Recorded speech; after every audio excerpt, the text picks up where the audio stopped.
Yeah, so we can't really blame people if they want to post so much on LinkedIn kasi it really works. Yes. And I can't imagine how many speaking engagement na-invite ako because of LinkedIn. Yeah. Kasi nga, they can see kung ano yung mga existing opportunities that you already got.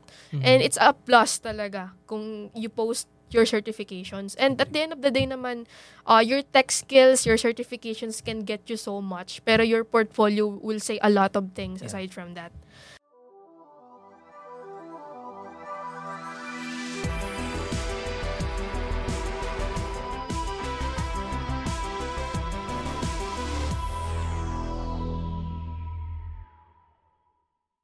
Welcome to Kaka Computer, where tech meets wit and wisdom. And our topic for today is LinkedIn is not lame. So, I'm Andrea, and I'm currently working as a cloud engineer, and I'm also the tech lead of ICP, or the Internet Computer Protocol, Philippines. So, how about you guys? Do you guys have LinkedIn, or how do you get into LinkedIn? Kasi it's not your typical social media. Yeah. So typically we have Facebook, Instagram. So how do you guys get a LinkedIn? Is it one of your requirements during your OJT or something? For me, I started using LinkedIn just after I graduated. So I sense na parang si LinkedIn siya yung parang Facebook for professionals. Yeah. So from there, nagtry ako ilagay doon yung mga information ko and education, experiences. But parang na-overwhelmed din ako sa mga nakikita ko sa LinkedIn, yung mga motivational posts. And useful si LinkedIn in my case kasi now I realize na from that site to that site, I can share my projects, the branding that I am trying to create, and so much more. And how about you guys? Ako, LinkedIn, nag-start ako mag-create ng LinkedIn account nung college pa lang ako. Siguro naririnig ko na rin from other people, like from sa brother ko. Kagaya nga ng sabi niya, parang yun din yung mindset ko before na LinkedIn is parang siya yung pinaka-official like job site. Then after nun, saka ako nag-create ng iba't iba pang accounts from iba't ibang sites. But yeah, during the college, kahit wala pa akong malagay doon, like currently studying pa sa ganitong school. So, yeah, wala pa akong bilang sa industry, but I already created LinkedIn account. So ako, I started using LinkedIn after nitong aking digital marketing na course sa DICT. So kasi ako nung college ako, hindi ako aware na may mga ganyan pala. Yeah. So ang ginawa ko nung naituro sa amin yung LinkedIn, doon ko nalaman na it's for professionals talaga. So nag-start ako mag-post doon about my activity, about my engagements, professional engagements.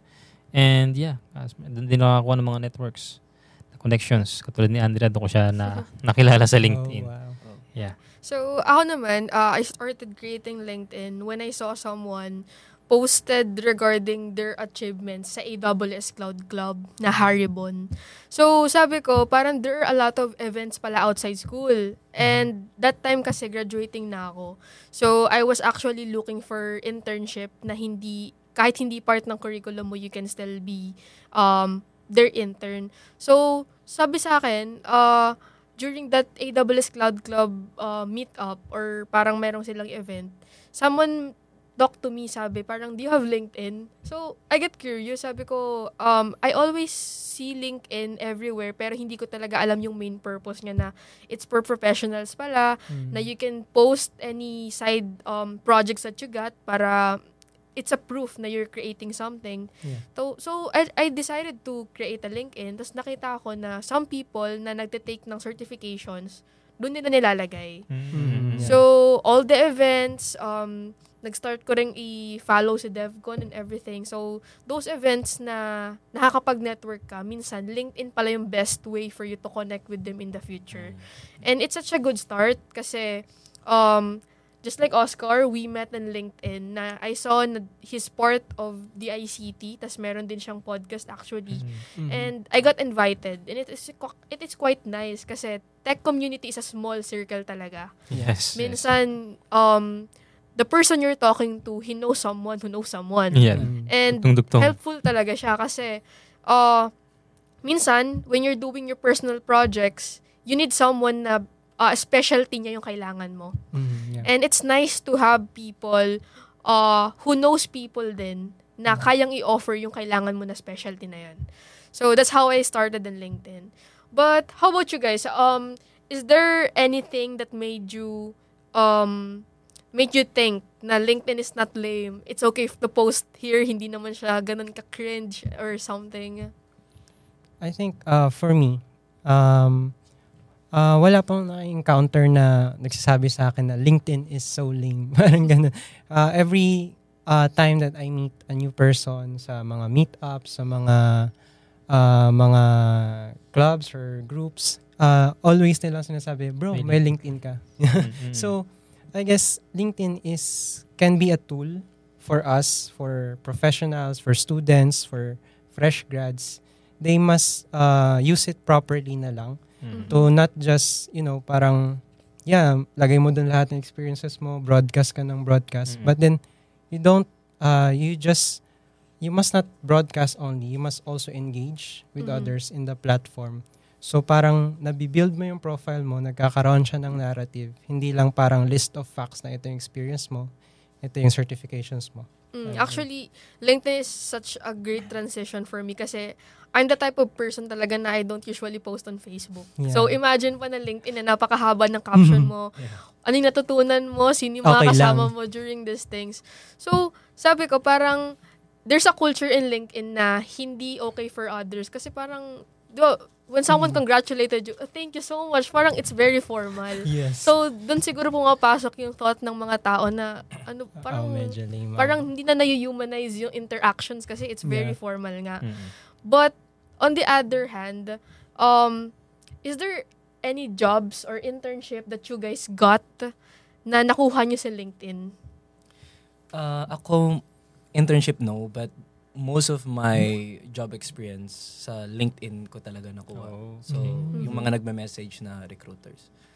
Siguro good thing din, though hindi ako yung type ng tao na nagpo-post sa LinkedIn. I'm not against that. Katulad ni Andre, hindi lang talaga ako mahilig mag-post even sa Facebook kahit check niyo yun sa akin.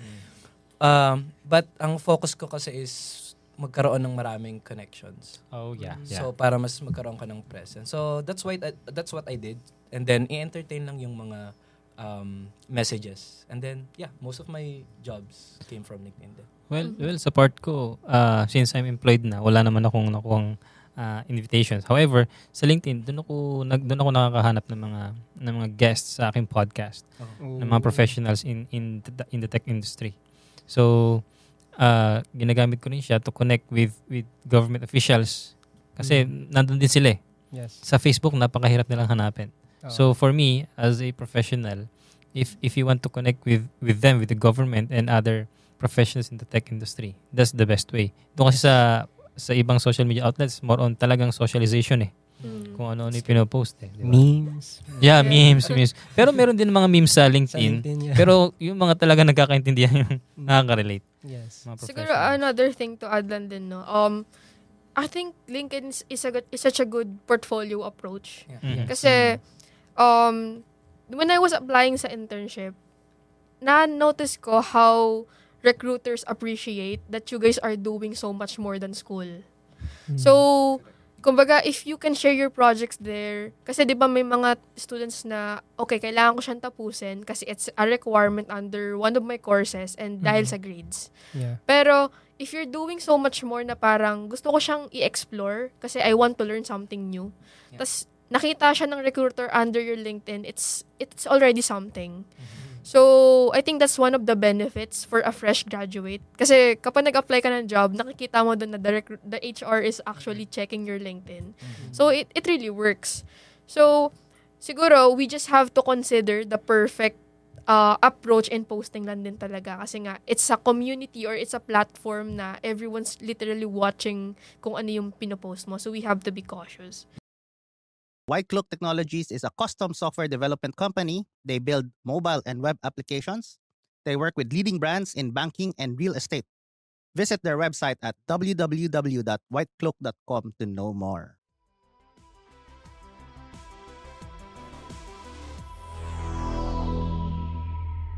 Yeah, I agree. Because imagine, LinkedIn is a job site. Yes. And then, ikaw yung product. Mhm. Ang customer mo is yung mga headhunters. Yes. Yes, Mga exactly. recruiters. So, mas gugustuhin mo ba na ikaw yung product na simple lang? Mm. Or gusto mong Stand like, out. Yeah, nag-stand Gusto out mo ka. mag-stand out. Yeah. So, yeah. Yeah, so we can't really blame people if they want to post so much on LinkedIn kasi Yeah. it really Yes, works. yes. And I can't imagine how many speaking engagement na na-invite ako because of LinkedIn. LinkedIn, yeah. Kasi nga, they can see kung ano yung mga existing opportunities that you Mhm. already got. Mhm. And it's a plus talaga kung you post your certifications. And at the end of the day naman, your tech skills, your certifications can get you so much. Pero your portfolio will say a lot of things aside from that. Yan, so if ever, ano ba yung mga post or certifications na naipost nyo na sa LinkedIn? Are there events, photos with people in the industry, Mhm. or your certifications under different fields? Sir, yeah. Usually, ako, ang pinopost ko, right now kasi I'm a recipient, parang Data Camp Donate Scholar. Oh. So, I'm very grateful to Data Engineering Pilipinas na nag-offer sila ng ganong opportunity. So, I was accepted last year. And right now, I'm grinding those mini credentials, micro credentials na usually, pag na-accomplish ko naman, pinopost ko sa LinkedIn. But then again, it's a reminder for me right now na those are just hindi pa nga on paper, parang digital certificates na proof na natapos mo tong course na to. But then you have to apply what you've learned to real projects that solve real problems. Totoo. How about you, Charles? Ako, again, hindi ako masyado nag-post. Pero meron akong minimal lang na posts. Meron about IBM Cloud Certification. Pero mostly, if mag-post man ako, more on shared post yung ginagawa ko. If there's something Mga repost. mga repost. So if there's something na interesting, bukod sa I want to help them share yung ganong, like, say for example, principle, share nila. Or magandang portfolio na share nila. Apart from helping them to share, siguro may onting additional purpose siya na pag may ibang recruiter nakitang share ko yun, so makikita niya nag-agree ako sa ganun kagandang principle. So it's a plus. Ina-amplify for mo me. yung impact nung ano. Yeah. So yung profile mo basically, it has to be well curated talaga. Yeah. So yung mga pinopost and dinalike mo rin kasi nakikita siya, 'di ba, on your wall. Correct. So how about you, Oscar? Pag may mga students who are posting projects ganyan, ano yung mga reactions mo? Well, basically, ako kasi is a part-time lecturer. So, ang ginagawa ko, sa mga estudyante ko ngayon, sabi ko gumawa kayo LinkedIn account niyo at i-post nyo dun yung mga projects niyo. Kasi yung mga headhunters, yung mga recruiters talaga, dun din ang way to look for, mga empleyado nila. So, sabi ko sa kanila, i-improve nyo yung LinkedIn ninyo. Kasi ako, kung titignan ko yung mga LinkedIn ninyo, wala. Kasi, ewan ko, wala. Kasi sa province kasi namin, iba kasi approach sa amin dito. Kung dito is more on LinkedIn, doon more on Facebook. Ipinopost nila yung mga accomplishments nila sa Facebook, 'di ba? So dito, kung if you are into LinkedIn, talagang professionals. Yeah. So sa part ko naman, ang ipinopost ko is yung mga speakerships ko. Pag in-invite ako ni the ICT, pinopost ko doon. And yung mga certificates ko na nakuha. So ako din is scholar ni Data Camp sa Data Engineering Pilipinas. So nag-aaral din kasi ako ng data analytics. So continuous learning naman din tayo. Yeah. So yun. Saka aside from yung mga ganong post about events, there are posts sa LinkedIn about mga different approach sa bagong tech stack. So you get to be updated sa mga patches. Saka aside from that, there are some people na nagpo-post doon who are debugging their projects. Yeah. I once Nila encountered that na he's looking for a data set na tingin ko I can give. So nag-comment ako. So we get connected, and up until now, we actually joined same hackathon ba. So so it really starts on LinkedIn minsan talaga na okay, magaling yung tao na to in front end and I'm in need of a front end developer. So maybe we can collaborate in the future. So dun na pumapasok yung mga benefits ni LinkedIn. And as far as I know, may mga tao rin na nagko-comment about their thoughts on something. Yeah. na parang makakapagpadali nung project na ginagawa mo. Without, kahit hindi siya man talaga siya unprompted, pero useful talaga siya. Para siyang new Stack Overflow. Yeah, oo. Para siyang forum. So, kung nagde-debug ka, tas you just post a snippet, it's pretty cool na mag-explore. Tas minsan, you'll get updated din kung ano yung mga in-explore nilang technology right now. Meron ding isang feature sa LinkedIn na parang feeling ko sobrang underrated, yung mga recommendations. Yeah, recommendations sa Parang- bandang dulo, no? Pag meron kayong ka-collaborations in another person sa LinkedIn, parang ask for recommendation kasi kikita yon dun sa profile mo and makikita nila, parang may sinasabing magandang tong taong to kay sa akin. Parang ganun. So, yeah. I have a question. About connection. It's either ikaw yung mag-i-invite or ikaw yung in-invite. Do you filter yung connection nyo? For me, I somehow filter. So, chinecheck ko rin yung profile nila if we meet interest. That's just like I said, your timeline should be well curated. Your profile should be well curated. So, minsan, actually, it's a good thing may verification na nga si LinkedIn wherein Yes, you connect your meron. company email.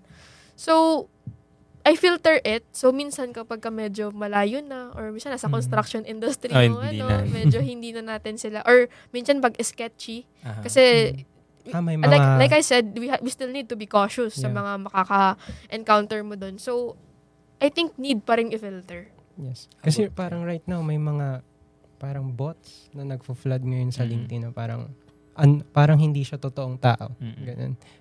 Yan. So ako, if ini-filter ko rin, gusto ko lang din naman na maayos yung aking network. Quality over quantity. Yeah, Yes. exactly. Medyo unorthodox siguro ako. Hindi ako sobrang nag-filter. Because in my mind, say for example, hindi ako sobrang against, but say for example, ibang industry ka, ibang industry ako. Kapag naging connection kita, yung connection mo, pwedeng maging visible din ako doon. So, in my early years, yun nga, again, nung college pa lang ako hanggang ngayon actually. So, ang dami kong naging connection and siguro ang pinaka-downside for me, bumabagal na yung LinkedIn app ko kasi sobrang daming messages. Merong insurance, so ang dami. But I think may good side din doon kasi mas lumalaki yung network mo. So to the point na sila na yung lalapit sa'yo, hindi na yung ikaw yung maghahanap. True. But yeah. Okay, so, yes or no, to answer our title, is LinkedIn lame? No, absolutely not. Yeah, same as well as me. So, LinkedIn is not lame.